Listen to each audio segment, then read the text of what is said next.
మీడియాని ప్రత్యేకంగా కోరుతున్నాను. మీరు నిర్దిష్టంగా ఈ ప్రత్యేక ప్రతిపత్తి వల్ల మనకి ఏం రావాలి, వెనకబడ్డ ప్రాంతాలకు ఏమిటి, రెవెన్యూ లోటు ఏమిటి,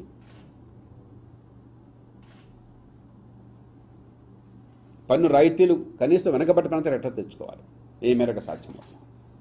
ఇక మిగతా రాష్ట్రం మొత్తానికి ఎన్నో విద్యా సంస్థలు, ఆరోగ్య సంస్థలు, ఇతరమైనటువంటి సంస్థలు కొన్ని ఏర్పాటు చేస్తూ ఉన్నారు. కొన్ని ఏదో వస్తున్నాయి, కొన్ని నామమాత్రంగా వస్తున్నాయి, ఆలస్యం అవుతుంది. అవి ఎలా వేగంగా సాధించుకోవాలి. చివరికి మొత్తం మీద మౌలిక సదుపాయాలను పెంచి అటు పారిశ్రామికీకరణ, వ్యవసాయంలో అభివృద్ధి, ఆదాయాలు అట్లా పెరగాలి. నేను రాయలసీమలో ప్రతి జిల్లాలో కర్నూలుతో సహా ఆ రైతుల పరిస్థితి ఎట్లా ఉందో చూడడం కోసం చెప్పని మార్కెట్ యార్డ్లకు వెళ్ళి నేను 2-3 గంటలు కూర్చున్నాను. దయనీయంగా ఉంది ఈ సంవత్సరం, భయానకంగా ఉంది ఈ పరిస్థితి.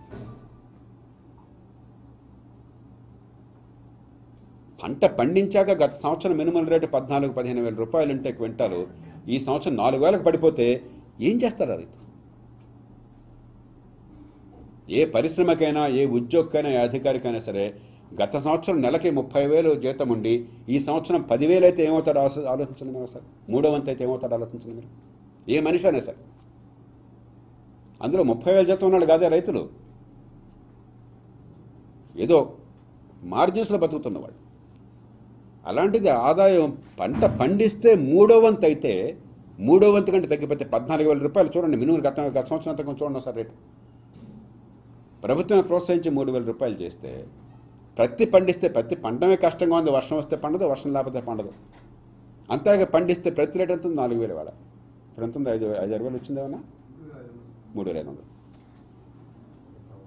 ఏమవుతాడా రైతు? గత 3 ఏళ్లలో వ్యవసాయ ఉత్పత్తుల దిగుమతి ఏడాదికి $10 బిలియన్ పెరిగింది. అంటే దాదాపు 70,000 కోట్ల రూపాయలు ఏడాదికి దిగుమతి పెరిగింది. మినుములు ఎందుకు రేటు పడిపోయింది అనుకుంటున్నారు? మినుముల ఉత్పత్తి పెరుగుతున్న కాలంలోనే పప్పుల దిగుమతి పెంచారు. రేటు పడకేమవుతుంది? రేటు ఎట్లా పడుతుంది? అవసరాన్ని మించినటువంటి వస్తువు ఉంటే మార్కెట్లో రేటు పడిపోతుంది. రేటు ఎట్లా పెరుగుతుంది? అవసరానికి తగినంత మాత్రమే వస్తువు ఉంటే రేటు బాగుంటుంది. తెలిసి కావాలని దిగుమతులు పెంచారు. ఇక్కడ ఉత్పత్తి పెరుగుతుంది కదా, దాని మీద ఏ రకమైన అడ్డు పెట్టల. ఎగుమతులు అదే మేరకు $10 బిలియన్ ఎగుమతులు తగ్గినాయి. అంటే మన వస్తువుల గిరాకీ ఏడాదికి $20 బిలియన్, ఏడాదికి 150,000 కోట్ల రూపాయలు తగ్గిపోయింది. ఆ మేరకు రైతులు పడిపోయినాయి, రైతులు నష్టపోతున్నారు.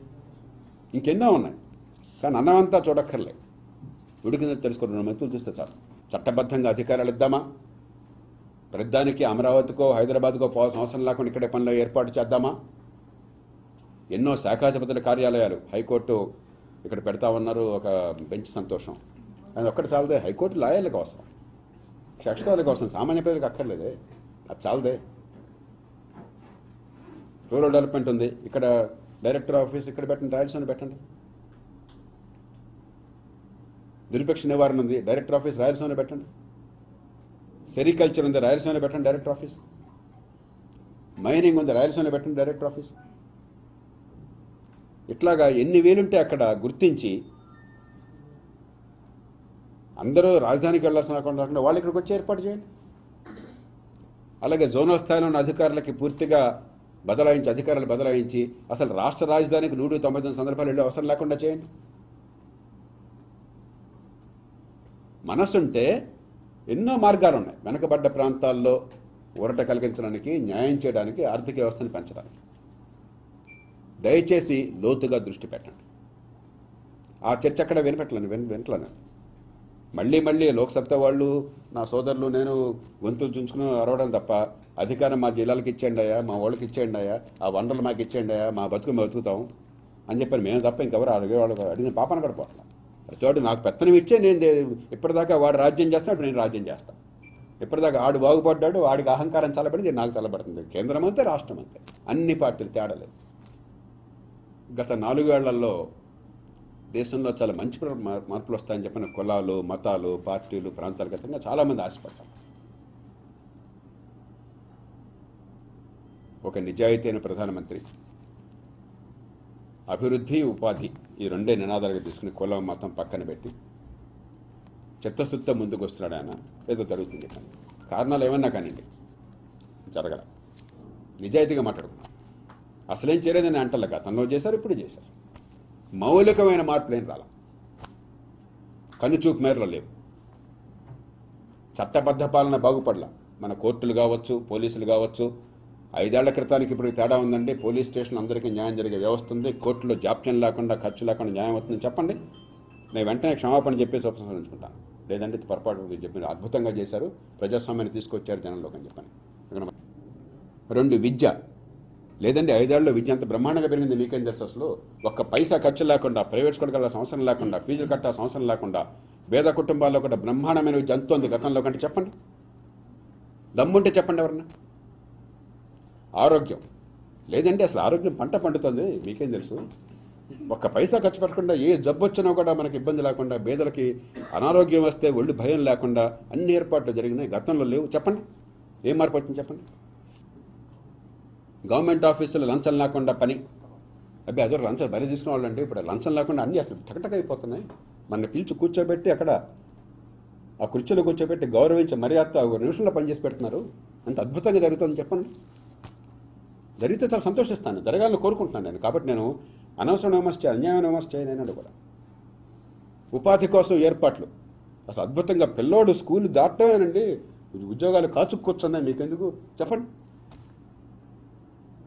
వ్యవసాయం చెప్పాను ఇందాక. ఈ 6 నేను చూసేది. పరిపాలన బాగా జరుగుతోందా, గతాన్ని నుంచి మంచి భవిష్యత్తు కోసం మార్గం ఏర్పడుతుందని చెప్పారంటే మాటలు కాదు, చేతలు కూడా. ఏవే చేతలు ఏమీ చేయట్లేదని అంటే ఏదో జరుగుతుంది. అవసరమే అవన్నీ కొన్ని కాదంటే. కానీ ఈ 6 జరగకపోతే సామాన్యుడికి బతుకు భారం భరించలేడు. పేదరికం పోదు, కుల వివక్ష పోదు, ఉపాధి రాదు, సంపద సామాన్యుల చేతుల్లోకి అందదు, వెనకబాటుతనం పోదు. ఈ 6లో పిసరంతా కూడా మౌలికమైన మార్పు రాదు, నిశ్చయంగా చెప్పగలను. వాస్తవాలను బేరీజు వేయకుండా,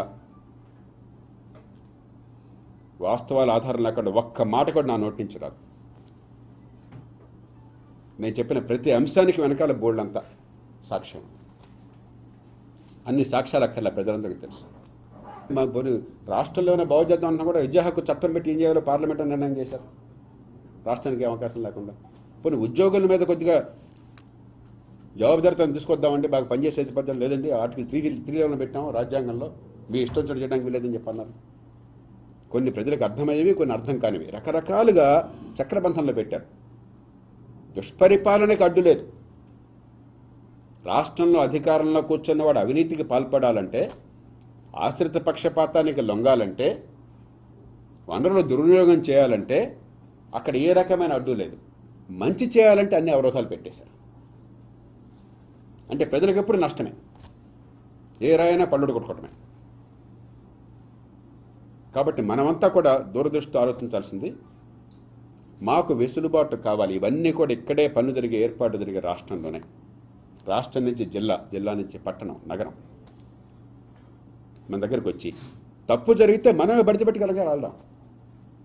తప్పు జరిగితే మనమే ఓటేసేద్దాం, వెళ్ళక పంపిద్దాం. అప్పుడేమవుతుందంటే బాధ్యతతో కూడిన అధికారం ఉంటుంది.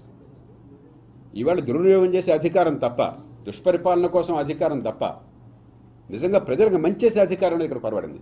అక్కడ లేదు, ఇక్కడ లేదు. కొత్త ఫెడరల్ వ్యవస్థకి పునాది పలకాలి.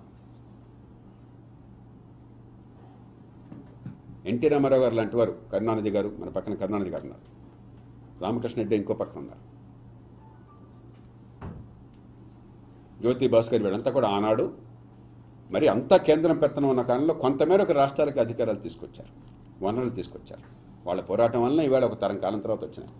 కానీ అది చాలదు. మంచి చెడు దేశ ఐక్యతగా భంగం కాకుండా ప్రజల ప్రాథమిక హక్కుల్ని మరింత బలోపేతం చేస్తూ, జవాబుదారితనము, సుప్రీంకోర్టు అధికారాలని మరింతగా కాపాడుతూ, ప్రజలకి న్యాయం జరిగే రీతిన అధికారాల విభజన ఉండాలి. ఏ రాష్ట్రానికి ఆ రాష్ట్రం. అలాగే మొదటి నుంచి నేను పోరాడుతుంది మీ అందరికీ తెలుసు, ఏ జిల్లాకు ఆ జిల్లా. మన పనులు మనం చూసుకుంటున్న ఏర్పాటు ఉండాలి. ఈవేళ దేశంలో రాజకీయ పునరేకీకరణ కోసం ప్రయత్నాలు జరుగుతున్నాయి, మంచిదే. కానీ అవేవో కేవలం వచ్చే ఎన్నికల్లో గద్దె ఎక్కడామని కాకుండా ఒక దీర్ఘకాలంగా మన ప్రజలకు న్యాయం జరగాలంటే ఏ మార్పు కావాలన్న ఆలోచనతో ఈ కొత్త నిజమైన ఫెడరల్ వ్యవస్థ నిర్మాణం కోసం కృషి చేయమని రాజకీయ పార్టీని అర్థిస్తున్నాను, పత్రికలను కోరుతున్నాను. ఈ చర్చలంతా కూడా వాడికి ఎన్ని ఓట్లు వచ్చినాయి, వీడికి ఎన్ని ఓట్లు వచ్చినాయి, ఈ ఎన్నికల్లో నెక్స్ట్ ఎన్నికలు వీడికి వస్తుంది, ఆడికి వస్తుందా, ఈ కులం ఆ కులం, ఈ గొడవల నుంచి ప్రజల పన్నుల డబ్బుతో ప్రజలకు మంచి జరగాలంటే ఏ మేరకు మనకి కట్టుబాట్లు అనవసరంగా మనని వెసులుబాటు లేకుండా చేస్తున్నాయి, ఏ మేరకు వీటిలో మార్పులు కావాలి, ఎందుకు కావాలి, దాని గురించి చర్చ అవసరము. అందుకు వెనుకబాటుతనము, అధికార కేంద్రీకరణ, పేదరికము, వర్షాభావము, వీటన్నిటి వల్ల కూడా నష్టపోతున్న రాయలసీమ వాసులుగా గుండె మంట తెలుస్తుంది. కాబట్టి ఆ చర్చ ఈ రాయలసీమ గడ్డమే ప్రారంభం కావాలి. హాయ్ ఫ్రెండ్స్, మా టుడే టుమారో యూట్యూబ్ ఛానల్ చూస్తున్నందుకు చాలా థ్యాంక్స్.